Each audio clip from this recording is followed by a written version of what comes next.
Ok, salut et bienvenue dans cette nouvelle vidéo dans laquelle on va utiliser ce petit problème pour soulever le concept de pourcentage en mathématiques. Donc, le problème est dans un avion, il y a exactement 120 femmes, 200 hommes et 40 enfants. Quel est le pourcentage de femmes dans cet avion, d'hommes dans cet avion? Ok, donc avant qu'on ne commence, je vous invite à prendre un stylo et une feuille et à essayer de résoudre ce petit problème. Et si tel est fait, alors passons directement à la résolution. Tout d'abord, il faut savoir qu'en mathématiques, en fait, ce qu'on entend par pourcentage, c'est en fait le ratio d'une certaine quantité par la quantité totale. Donc, le pourcentage, c'est le ratio de la quantité partielle par la quantité totale, le tout multiplié par 100.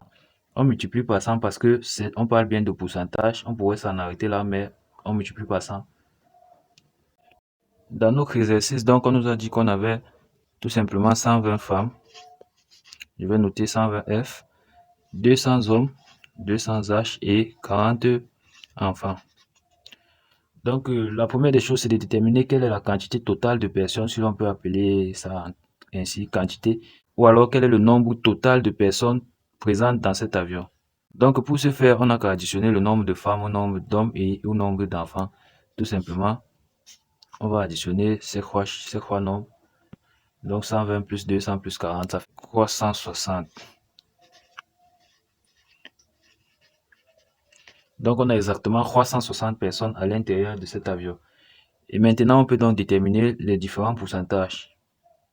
Ainsi, le pourcentage de femmes sera donc la quantité partielle, donc la quantité de femmes, puisque c'est le pourcentage de femmes que l'on veut évaluer. Et au lieu de fonctionner avec les quantités, je préfère fonctionner avec le nombre, puisqu'on parle de personnes. Donc, c'est le nombre de femmes sur le nombre total de personnes.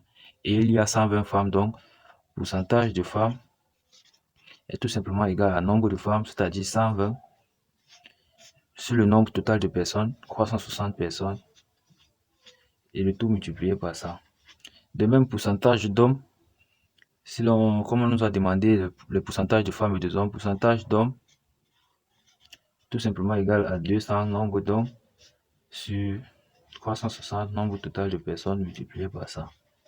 Ceci est sensiblement égal à 33,3 et 55,5. Donc, pour répondre à la question initiale, j'espère que vous avez trouvé la réponse. On peut dire qu'il y a exactement 33,3% de femmes, 55,5% d'hommes dans cet avion. On pouvait également déterminer le pourcentage d'enfants dans l'avion, mais je pense que vous pouvez déjà faire ceci. Ok.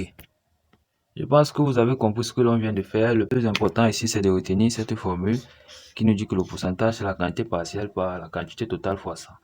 Ok, donc essayez de refaire le même problème que l'on vient de voir, sauf que vous allez supposer que sur les 200 hommes qui étaient présents, il y en a 50 qui sont partis. Donc on va faire moins 50. Il y en a 50 qui ne sont pas arrivés à temps ou alors qui ont eu un souci à l'embarquement et donc ils ont été évacués de l'avion et l'avion est parti avec donc le reste d'hommes, moins les 50, le reste d'hommes. Quel est donc le nouveau pourcentage de femmes et le nouveau pourcentage d'hommes dans cet avion? Donnez-moi la réponse dans les commentaires. Surtout, n'oubliez pas de liker et de vous abonner à notre chaîne pour nous soutenir. Merci.